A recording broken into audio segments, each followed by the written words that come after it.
आपको पता ही है पापा जी यहाँ आए हुए हैं तो मैं उनके लिए खाना बना रही हूँ। ये कल बनी थी हरे धनिए प्याज और टमाटर की चटनी, और ये आलू बचे हुए रखे हुए हैं तो देसी घी में बनाने लग रही हूँ। साथ में हल्दी, ताकि थोड़ी अच्छे से भून जाए।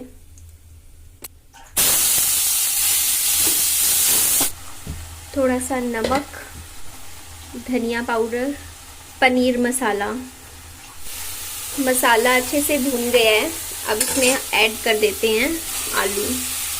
मैंने ज़्यादा नहीं बट हल्की सी तरी करी है, क्योंकि पापा जी को ना बिल्कुल सूखी सब्जी पसंद नहीं आती है, वरना फिर वो मुझे कहते हैं क्या बना दिया। मैंने गेहूं के आटे में ना ओट्स का आटा मिलाया हुआ है, तो रोटी इतनी नरम बनती है, इतनी बढ़िया हेल्दी एकदम। और यहाँ मैं आटा गूंथ देती हूँ, फटाफट लगाऊंगी रोटी, पापा जी भी खा लेंगे। विहान को मैं पापा जी के पास ही छोड़ कर आई हूँ। वैसे विहान को मैंने खाना खिला दिया था, मैंने विहान को आज चूरमा बना के अपने हाथों से खिलाया।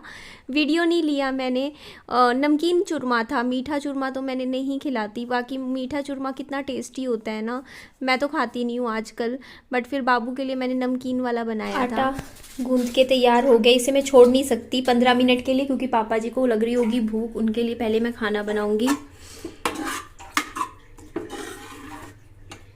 मैंने आपको बताया ही है कि मैं दूसरी शादी का फ़ैसला ले चुकी हूँ, तो अब मैं थोड़ा सा अपनी रोटियों की शेप पर भी ध्यान दे रही हूँ। मैं कहा चलो थोड़ा सा ना कोशिश करेंगे तो गोल रोटी भी धीरे धीरे बननी शुरू हो ही जाएगी। क्योंकि ना एक बार ना, मेरे बहुत टाइम पुरानी बात है, 1 साल पहले मैंने ऐसे ही बोला था कि मैं शायद दूसरी शादी कर लूँ। उस टाइम मेरे पास कॉमेंट आया था, आप ना दूसरी शादी बिल्कुल मत कीजिएगा, क्योंकि आपको गोल रोटी बनानी नहीं आती। जब रोटियाँ गोल बनानी नहीं आती तो शादी करके क्या करोगे। मतलब मैंने वो कमेंट ना आज भी मुझे याद है। तो मैंने कहा चलो कोई नहीं, हम रोटियां गोल बनानी सीख लेंगे, है ना। तो प्रैक्टिस कर रही हूँ, कोशिश कर रही हूँ, फिर भी बहुत मुश्किल हो जाता है, नहीं बनती मुझसे गोल रोटी। पापा जी को खाना दे आती हूँ, तैयार हो गया है। पापा जी दरवाज़ा खोलो, खाना तो खा लो, खाना खा लो, आपके लिए बना के लाई हूँ। मेरी रोटी मम्मी ने बनाई है, विहान भी मेरे साथ खा लेगा। विहान दही के साथ खा लेगा, मैं सब्जी के साथ।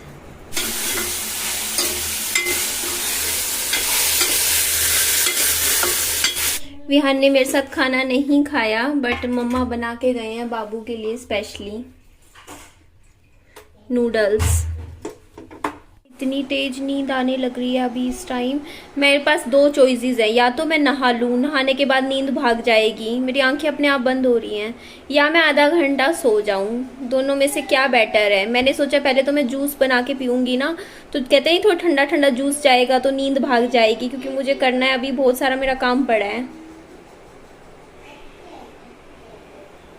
देखती हूँ क्या करती हूँ। मुझे लग रहा है मुझे अपने आयरन के सप्लीमेंट्स दोबारा से लेने शुरू करने पड़ेंगे, क्योंकि ना उस टाइम डॉक्टर को मैंने अपने टेस्ट करवाया था, फेरेटिन लेवल कम था। तब डॉक्टर ने बोला था कि ये जो टायर्डनेस होती है आयरन की कमी की वजह से होती है। मैंने फिर 3 महीने आयरन के सप्लीमेंट खाए थे, दवाई ली थी, बट तब तो ठीक था। फिर अब मैंने 2-3 महीने से मैंने बिल्कुल नहीं ले रही हूँ। तो हो सकता है खून की कमी हो बॉडी में, या आयरन की कमी हो, जिसकी वजह से इतनी थकान सी महसूस हो रही है। क्योंकि नहा भी ली, नहाने के बाद भी मेरे को ऐसे ही हो रहा था। तो मैं देखो यहाँ पर ना सारे बर्तन धोऊंगी। मैंने कहा नहीं, आराम तो नहीं करूँगी। रात को आराम करते हैं उतना आराम बहुत होता है शरीर के लिए, और मैं पूरा अच्छे से सोई हूँ। ऐसा भी नहीं है कि आपको लगे कि कल रात को नींद अच्छी पूरी नहीं हुई होगी। 12 बजे मैं सो गई थी और आराम से सुबह 7 बजे उठी हूँ। 7 घंटे की नींद तो बहुत मोर देन इनफ होती है, बट फिर भी पहले से बेटर महसूस कर रही हूँ। अभी आपसे वॉइस ओवर कर रही हूँ तो थोड़ा आराम सा महसूस हो रहा है। तो ये सारे बर्तन मैं फटाफट लगे हाथों धो देती हूँ। मैं एक्चुअली शाम का इंतज़ार कर रही थी, सोचा था कि शाम को सप्लाई का पानी आएगा ना, उसमें मैं बर्तन धोऊंगी सारे, बट फिर मैंने अपना इरादा बदल दिया, क्योंकि बर्तन इतने ज़्यादा थे ना। मैंने कहा कोई बात नहीं, हम टंकी के पानी से ही बर्तन धो लेंगे। एक्चुअली आपको बताया हुआ है मैंने, 45 मिनट मुझे टंकी का मोटर चला के रखनी पड़ती है। और आपको कॉमेंट आते हैं कि विहान को अब स्कूल में एडमिशन करवा दीजिए, तो देखिए 1 साल अभी मैं विहान को स्कूल में एडमिशन नहीं करवाऊंगी। मैं विहान को स्कूल में एडमिट करवाऊंगी जब वो 4 साल का हो जाएगा, मैं 3 साल का नहीं करवाऊंगी। ये मैंने और मम्मी ने मिल के आपस में बातचीत करके डिसीज़न लिया है। मैं घर पे ही विहान को पढ़ाऊंगी। एलकेजी मैं अपने आप घर पे ही पढ़ा के करवा दूंगी। उसके बाद मैं स्कूल में, ऐसे स्कूल में एडमिशन करवाऊंगी जिसमें विहान को डायरेक्ट यूकेजी क्लास में ले लेंगे। मैं एलकेजी नहीं करवाऊंगी विहान को। और इतना मेरा बच्चा ही है इंटेलिजेंट, मुझे पता है मैं घर पे पढ़ाऊंगी ना, सारा एलकेजी का सिलेबस मैं घर पे ही कवर करवा दूंगी। अभी एक्चुअली विहान की हेल्थ, आपको पता है मुझे बच्चे की हेल्थ पे ज़्यादा फोकस करने की ज़रूरत है। इतना समझदार भी नहीं है, 4 साल का। बल्कि सरकारी स्कूलों में तो अभी भी बच्चा ना 5 साल का लेते हैं, सीधा फर्स्ट क्लास में ले लेते हैं एडमिशन, है ना। तो अभी घर पे ही पढ़ाई कर लेगा, अभी नहीं भेज रही हूँ। इवन मैं प्ले स्कूल में भी एडमिशन नहीं करवा रही हूँ अभी बच्चे का, क्योंकि हमारे घर से बहुत दूर है प्ले स्कूल, बहुत ज़्यादा। मैं आना जाना कैसे लेकर जाऊँगी, कैसे छोड़ने करूँगी, बहुत मुश्किल हो जाएगा। अभी मेरे पास हो सकता है अगले साल तक मैं एक स्कूटी खरीद लूँ, अभी तो नहीं खरीद सकती। इस साल तो मेरा कोई भी बयोत नहीं है। अगले साल मेरे को उम्मीद है कि मैं कुछ पैसे इकट्ठे करके अपने लिए एक नई स्कूटी खरीद लूँगी। और जब मैं स्कूटी खरीद लूँगी फिर कोई मुझे टेंशन नहीं रहेगी। फिर मैं स्कूल में विहान को खुद ही ले जाया करूँगी, खुद ही छोड़ने का काम मैं खुद ही कर लिया करूँगी। इतने तब तक मैं थोड़ा बहुत स्कूटी चलाना सीख लूँगी। पापा जी की स्कूटी है ना, उस पर थोड़ी सी प्रैक्टिस कर लूँगी थोड़ा बहुत। मैंने कभी, मतलब मैं ऐसे नहीं है, रेगुलर नहीं हूँ मैं कभी, मैं साल में 1 या 2 बार वैसे मैं चला लेती हूँ, फिर मैं बस छोड़ देती हूँ। तो ये देखिए मैंने सारे बर्तन लगे हाथों धो दिए हैं।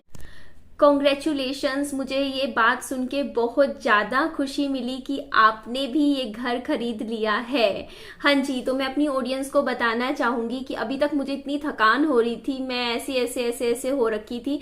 ये कमेंट मेरा, अभी मैं लेटी हुई बस कमेंट्स पढ़ रही थी आप सबके, मैंने कहा चलो आपके कमेंट पढ़ते हैं, थोड़ा जवाब देंगे कमेंट्स का। तभी मेरे सामने ये कमेंट आया। एक्चुअली ये मेरे बहुत पुरानी सब्सक्राइबर हैं और मुझसे काफ़ी टाइम से, लंबे टाइम से जुड़े हुए हैं। और उन्होंने कमेंट में बोला कि उन्होंने मुझसे इंस्पायर होके कि मैंने जैसे घर खरीदे हैं, क्योंकि मेरी जर्नी आप लोगों ने देखी है, मैंने बहुत अच्छे से बताया भी है कि ये घर मैंने कैसे खरीदे, प्रॉपर वीडियो तक बनाया है कि कैसे पार्टिसिपेट करते हैं इन घरों को लेने के लिए, कैसे पैसे चुकाते हैं, डाउन पेमेंट क्या होती है, अलॉटमेंट लेटर क्या होता है, इंटेंट लेटर क्या होता है, एनओसी क्या होता है, रजिस्ट्री कैसे होती है, सब कुछ मैंने A to Z वीडियोस के थ्रू बताया हुआ है विद प्रूफ कि हाँ देखो ये चीज है, ऐसे है, कैसे आरटीजीएस करवाते हैं, कैसे एनईएफटी करवाते हैं। तो ये सारी चीजें मेरी वीडियोस में पहले बताई हुई है, मैंने, आप देख लीजिएगा। तो मेरे जो सब्सक्राइबर है उन्होंने बताया कि वो भी मेरे जैसी हैं, इट मीन्स आप समझ जाइएगा उनकी लाइफ में भी क्या हुआ होगा। बट उन्होंने भी मेरे से बोला कि आपसे इंस्पायर होके कि आपने ये घर लिया, घर बनाया, एक छत बनाई, तो हमें भी लगा कि हम भी ऐसा कुछ करें। और उन्होंने भी हाईएस्ट बीडर रहे। मैं समझ सकती हूँ, मैं आपकी फीलिंग समझ सकती हूँ। जब आप वो हाईएस्ट बीडर वाला आता है ना मैसेज, कॉन्ग्रेचुलेशंस, आपका नाम हो गया, ये आगे आपको, मतलब जो भी प्रोसीजर है वो तो अब आगे आपको करना पड़ेगा। अभी तो आपकी मेहनत शुरू हुई है, क्योंकि डाउन पेमेंट के बाद इंस्टॉलमेंट्स भरना, उसके लिए मेहनत करना, लेकिन आपने जो स्टेप लिया है ना वो बहुत ज्यादा अच्छा है। तो मुझे ऐसे में ना इस तरीके के जब कमेंट्स मुझे आते हैं ना, और लेडीज बोलती हैं कि देखो हमारे भी हस्बैंड नहीं थे, हमारे साथ भी इतना कुछ हुआ, लेकिन आपको हम देखते हैं, आप इतनी हिम्मत करके तब से आज तक लगे हुए हो, इतनी मेहनत कर रहे हो, तो हम भी इतनी हिम्मत दिखा रहे हैं, आपको देख के हमें भी मोटिवेशन मिलता है, हिम्मत मिलती है।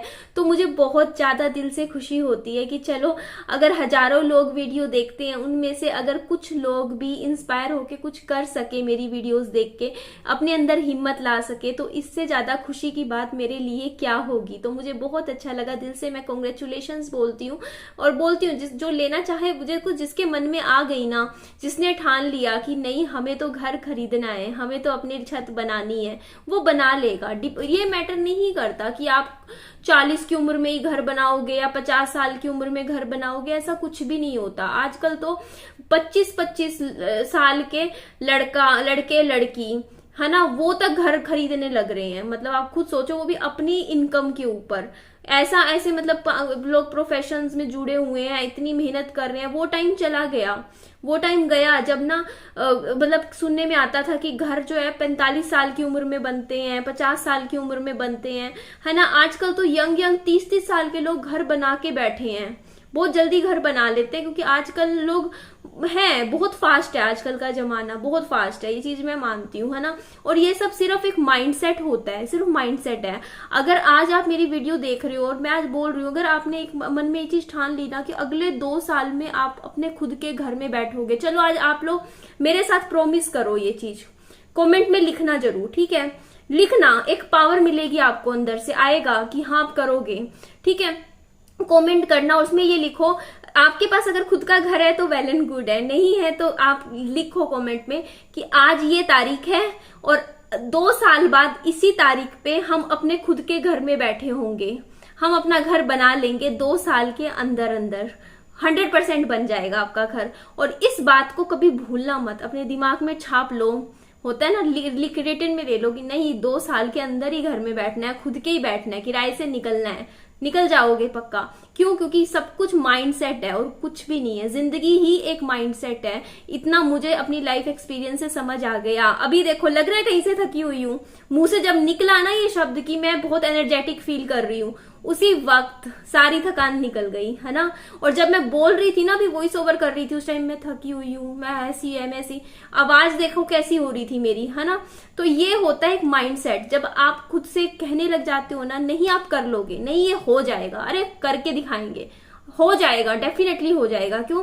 क्योंकि हमारे शब्दों में, हमारी सोच में, हमारी थिंकिंग में सब कुछ माइंडसेट है, हमारी जिंदगी ही माइंडसेट है और कुछ भी नहीं है हमारी लाइफ, ठीक है। जो हमारे साथ चीजें हो रही हैं, हमारे साथ होंगी आगे, हमारे दिमाग के अंदर जो सोच है ना, हमारी सोच हमारी जिंदगी तय कर रही है। और इसीलिए मैं हमेशा ये सोचती हूँ कि पॉजिटिव सोचना है, आगे के लिए भी अच्छा सोचना है ना, अच्छी अच्छी चीजें सोचनी है कि ये होगा आगे, आगे वो होगा, ये होगा, तो हो भी जाएगा। नेगेटिव नहीं सोच के चलना, कुछ भी नेगेटिव नहीं सोचूंगी, अच्छा अच्छा सोचूंगी आगे के लिए भी। इसीलिए अभी भी आपको कहती हूँ कि नहीं निधि, इस साल में ये काम कर दूंगी, इस साल वो कर दूंगी, सोचेंगे तो कर भी लेंगे, मेहनत करते रहेंगे उस काम की तरफ, हो जाएगा। तो जरूर कमेंट कीजिएगा इस वीडियो के नीचे, ठीक है। और क्या कमेंट करोगे कि अगले 2 साल के अंदर अंदर हम अपने खुद के घर में बैठेंगे।